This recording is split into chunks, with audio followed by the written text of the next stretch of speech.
সংবাদ সবাইকে স্বাগত জানাচ্ছি। আমি ফিরোজ তোহা। শুরুতেই সংবাদ শিরোনাম জানিয়ে দেব এই মুহূর্তে হাতে পাওয়া সর্বশেষ গুরুত্বপূর্ণ আপডেট বাংলা সংবাদ। শুরুতেই থাকছে মারধরের পর ছিলেন সিএমএইচে, এখন কোথায় ডিবি হারুন? আওয়ামী লীগ সরকারের পতনের পর থেকে ঢাকা মহানগর পুলিশের বিভিন্ন থানায় পুলিশ সদস্যদের বিরুদ্ধে ১৩৪টি মামলা দায়ের করা হয়েছে। এসব মামলার মধ্যে সাবেক ডিবি প্রধান হারুনা রশিদের বিরুদ্ধে ৩৮টি মামলা এবং সদ্য বিদায়ী আইজিপি চৌধুরী আব্দুল আল মামুনের বিরুদ্ধে ৩৬টি মামলা অন্তর্ভুক্ত রয়েছে। এত মামলা হবার পরও পুলিশের কর্মকর্তা হারুনা রশিদ এখন পর্যন্ত গ্রেপ্তার হলেন না কেন, তা নিয়ে উঠেছে প্রশ্ন। অনেকেই সামাজিক যোগাযোগ মাধ্যমে প্রশ্ন করেছেন, ডিবি হারুন এখন কোথায় আছেন? তিনি দেশে আছেন কিংবা জীবিত আছেন কিনা, এসব প্রশ্ন ঘুরে ফিরছে।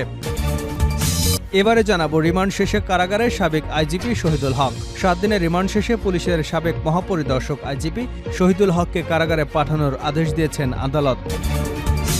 জানাবো বাংলাদেশ ব্যাংকের ঘোষণার পর ২২০ কোটি টাকা তুলে নিল এসালম। বাংলাদেশ ব্যাংকের পক্ষ থেকে প্রাতিষ্ঠানিক হিসাবগুলো নিষেধাজ্ঞা তুলে নেবার পর শরিয়াভিত্তিক ৩ ব্যাংক থেকে ২২০ কোটি টাকা তুলে নিয়েছেন বিতর্কিত ব্যবসায়ী গোষ্ঠী এসালম গ্রুপ। তবে ওই অর্থ কোন খাতে ব্যবহার করা হয়েছে তা বিস্তারিত জানা যায়নি। এদিকে পাবনার ভাঙড়ায় মেহেদী হাসান মামুন নামে এক ছাত্রলীগ নেতা রেলের জায়গায় ঘর দখলের চেষ্টা করেন।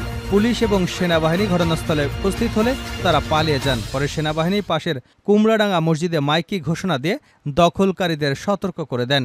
মেহেদী হাসান মামুন ভাঙড়া উপজেলা ছাত্রলীগের সাবেক সাধারণ সম্পাদক ও উপজেলা আওয়ামী লীগের সভাপতি লোকমান হোসেনের ছেলে। জানিয়ে দেব এবার বাংলাদেশের কাছে ইলিশ পাঠানোর আবদার ভারতের। আসছে দুর্গাপুজো, এর মধ্যে সব প্রস্তুতি নিতে শুরু করেছে ভারতীয়রা, কিন্তু এক জায়গায় এসে থমকে যেতে হচ্ছে তাদের। এবার সবার পাতে নাও মিলতে পারে পদ্মার ইলিশ।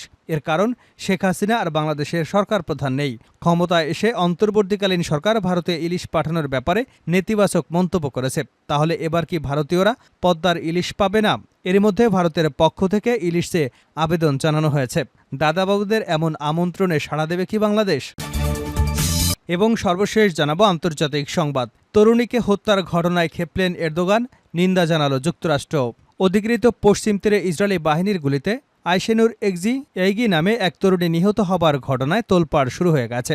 এই হত্যাকাণ্ডের বিরুদ্ধে কড়া প্রতিক্রিয়া দেখিয়েছে তুরস্ক ও যুক্তরাষ্ট্র। ঘটনা নিন্দা জানিয়ে এক্সে পোস্ট দিয়েছেন তুর্কি প্রেসিডেন্ট রিসেপ তাইপ এরদোয়ান। এক্সে দেওয়া পোস্টে তিনি লেখেন, ইসরায়েল শুক্রবারের বর্বর হামলার নিন্দা জানায়, যা পশ্চিম তীরের একটি মার্কিন ও তুর্কি দ্বৈত নাগরিকের মৃত্যু ঘটিয়েছে। এতক্ষণ শিরোনাম শুনছিলেন, এবার বিস্তারিত। প্রিয় দর্শক, আপনি যদি এই চ্যানেলে নতুন হয়ে থাকেন, ভিডিওটি দেখতে দেখতে চ্যানেলটি সাবস্ক্রাইব করে আমাদের সঙ্গে থাকুন। আর এই ভিডিও সম্পর্কে আপনি আপনার মূল্যবান মতামতটি কমেন্ট বক্সে জানিয়ে দিন। আর হ্যাঁ প্রিয় দর্শক, জানিয়ে দিন ভিডিওটি কোথা থেকে দেখছেন। মারধরের পরে ছিলেন সিএমএইচে, এখন কোথায় ডিবি হারুন? আওয়ামী লীগ সরকারের পতনের পর থেকে ঢাকা মহানগর পুলিশের বিভিন্ন থানায় পুলিশ সদস্যদের বিরুদ্ধে ১৩৪টি মামলা দায়ের করা হয়েছে।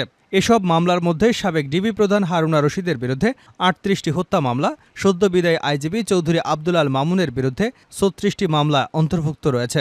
এত মামলা হওয়ার পরও পুলিশ কর্মকর্তা হারুনা রশিদ এখন পর্যন্ত গ্রেপ্তার হলেন না। আর এই গ্রেপ্তার না হওয়ার কারণ নিয়ে প্রশ্ন উঠেছে নানা মহলে। অনেকে সামাজিক যোগাযোগ মাধ্যমে প্রশ্ন করেছেন, ডিবি হারুন এখন কোথায়? তিনি দেশে আছেন কিংবা জীবিত আছেন কিনা, এসব নিয়েও প্রশ্ন তুলেছেন। পুলিশের একাধিক সূত্র থেকে জানা যায়, হারুনা রশিদ এখনও জীবিত এবং দেশে অবস্থান করছেন। সরকার পতনের পর তিনি দেশ থেকে পালানোর চেষ্টাও করেছেন, কিন্তু ব্যর্থ হয়ে দেশে অবস্থান করছেন। সরকার পতনের পর মারধরের শিকার হয়ে গুরুতর আহত অবস্থায় ঢাকার সিএমএইচ হাসপাতালে ভর্তি ছিলেন তিনি। ডিএমপির একজন দায়িত্বশীল কর্মকর্তা বলেন, ডিএমপি পুলিশ নিজস্ব হোয়াটসঅ্যাপ গ্রুপে হারুনের ছবি দেখা গেছে। তিনি অসুস্থ অবস্থায় সিএমএইচে ভর্তি ছিলেন। এরপর ছবিটি ডিলিট করে দেওয়া হয়। তবে আমাদের নিশ্চিত করা হয়েছে তিনি সিএমএইচে ছিলেন এবং বর্তমান অবস্থান সম্পর্কে এখনও পরিষ্কার জানা না গেলেও তিনি ঢাকাতেই আছেন বলে জানতে পেরেছে। পুলিশের দায়িত্বশীল আরেকটি সূত্র জানায়, সরকার পতনের পরদিন ৬ আগস্ট হারুনা রশিদের হোয়াটসঅ্যাপ নম্বরে ফোন করা হলে তিনি সাংবাদিকদের সঙ্গে কথা বলেন। সেদিন হারুন জানান তিনি দেশে আছেন, বিদেশে যাবার চেষ্টা করেননি। ৬ আগস্ট তিনি অফিসও করেছিলেন। পরদিন ৭ আগস্ট থেকে পুলিশের এই কর্মকর্তার কোনো হদিস পাওয়া যায়নি। একাধিক সূত্র থেকে জানা যায়, হারুনা রশিদকে ৮ থেকে ১০ আগস্টের মধ্যে মারধর করা হয়েছিল। পুলিশের কিছু অফিসার সিভিল পোশাকে তাকে মারধর করেছে বলে সন্দেহ করা হচ্ছে। পুলিশ কমান্ডার অ্যান্ড কন্ট্রোল সেন্টারের সামনে এ ঘটনা ঘটে এবং পরে হারুনকে গুরুতর আহত অবস্থায় সিএমএইচে ভর্তি করা হয়। মঙ্গলবার ২৬শে জুলাই ছাত্র আন্দোলনের সময় আন্দোলনরত ৬ সমন্বয়কে ডিবি হেফাজতে নেওয়া হয়েছিল। সেখানে তাদের নির্যাতন করা হয় এবং পরে তাদের দিয়ে জোর করে আন্দোলন প্রত্যাহারের কর্মসূচি পাঠ করানো হয়, এমন অভিযোগ ওঠে তার বিরুদ্ধে।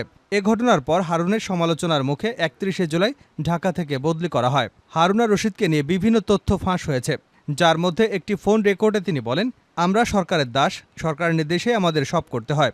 এছাড়া একটি রেকর্ডে হারুন বলেন, সমন্বয়কদের ধরার নির্দেশ ঊর্ধ্বতন কর্তৃপক্ষের। সরকার পতনের পর হারুনের পালানোর বিষয়ে দুটি সূত্রের মধ্যে একটিতে বলা হয় যে তিনি পুলিশ সদর দপ্তরের দেওয়াল টপকে বের হয়ে রিকশায় চলে নিরাপদ আশ্রয়ে চলে যান। অন্যটিতে জানায় তিনি বিমানবন্দরে পালানোর চেষ্টা করেছিলেন কিন্তু ব্যর্থ হয়েছেন। রিমান্ড শেষে কারাগারে সাবেক আইজিপি শহীদুল হক। ৭ দিনের রিমান্ড শেষে পুলিশের সাবেক মহাপরিদর্শক শহীদুল হককে কারাগারে পাঠানোর নির্দেশনা দিয়েছেন আদালত। বুধবার সকালে ৭ দিনের রিমান্ড শেষে শহীদুল হককে আদালতে হাজির করে কারাগারে আটক রাখার আবেদন করেন তদন্ত কর্মকর্তা নিউ মার্কেট থানার সাবেক ইন্সপেক্টর বাইজিদ বোস্তামি। আবেদনের পরিপ্রেক্ষিতে ঢাকার মেট্রোপলিটন ম্যাজিস্ট্রেট আলী হায়দার তাকে কারাগারে পাঠানোর আদেশ দেন। নিউ মার্কেট এলাকায় ব্যবসায়ী মওদুদ হত্যা মামলায় গত বুধবার শহীদুল হকের ৭ দিনের রিমান্ড মঞ্জুর করেন ঢাকার মেট্রোপলিটন ম্যাজিস্ট্রেট আখতারুজ্জামান। এ সময় মামলার সুষ্ঠু তদন্তের স্বার্থে সেদিন তাকে ৭ দিনের রিমান্ডে নিতে আবেদন করে পুলিশ। এর আগে গত মঙ্গলবার শহীদুল হককে উত্তরা ১৬ নম্বর সেক্টর থেকে গ্রেপ্তার করা হয়েছে বলে জানায় ঢাকা মেট্রোপলিটন পুলিশের গণমাধ্যম ও জনসংযোগ বিভাগ। শহীদুল হক ২০১৪ সালের ৩০শে ডিসেম্বর আইজিপি হিসেবে নিয়োগ পান। তিনি ২০১৮ সালের ৩১শে জানুয়ারি অবসরে যান। দ্বাদশ জাতীয় সংসদ নির্বাচনে শরীয়তপুর ১ আসনে নৌকা প্রতীকে লড়তে আওয়ামী লীগ থেকে মনোনয়নপত্র সংগ্রহ করেছিলেন শহীদুল হক। পরে অবশ্য দলীয় মনোনয়ন পাননি তিনি। বাংলাদেশ ব্যাংকের ঘোষণার পর ২২০ কোটি টাকা তুলে নিল এসআলম। বাংলাদেশ ব্যাংকের পক্ষ থেকে আনুষ্ঠানিক হিসাবগুলো নিষেধাজ্ঞা তুলে নেবার পর সুরিয়া-ভিত্তিক ৩ ব্যাংক থেকে ২২০ কোটি টাকা তুলে নিয়েছেন বিতর্কিত ব্যবসায়ী গোষ্ঠী এসআলম গ্রুপ। তবে ওই অর্থ কোন খাতে ব্যবহার করা হয়েছে তা বিস্তারিত জানা যায়নি। বাংলাদেশ ব্যাংকের পক্ষ থেকে কোম্পানির অ্যাকাউন্ট ফ্রিজ করা হবে না এমন নির্দেশনা দেওয়ার পর ব্যাংক থেকে টাকা তোলা শুরু করেছে এসআলম। এরই মধ্যে ৩ ব্যাংক থেকে ২২০ কোটি টাকা তুলে নিয়েছে প্রতিষ্ঠানটি।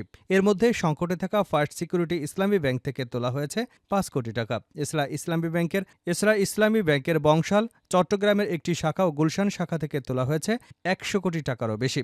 বাকি অর্থ তোলা হয়েছে সোশ্যাল ইসলামী ব্যাংকের বনানী ও চট্টগ্রাম শাখা থেকে। যদিও বিষয়টি অস্বীকার করছেন ইসলামী ব্যাংক ব্যবস্থাপনা পরিচালক মনিরুল মাওলা। তিনি গণমাধ্যমকে বলেন, আমাদের ব্যাংক থেকে টাকা তোলার সুযোগ নেই, এসআলমের অ্যাকাউন্ট ব্লক করা আছে। বাংলাদেশ ব্যাংকের এক ঊর্ধ্বতন কর্মকর্তা বলেন, এসআলমের ব্যাংক হিসাব থেকে কিছু টাকা তোলা হয়েছে। ওই টাকা কোন খাতে ব্যবহার করা হচ্ছে তা মনিটরিং করা হচ্ছে, কারণ কোনো ব্যবসা প্রতিষ্ঠানের লেনদেন বা ব্যবসা বন্ধ করতে চায় না বাংলাদেশ ব্যাংক।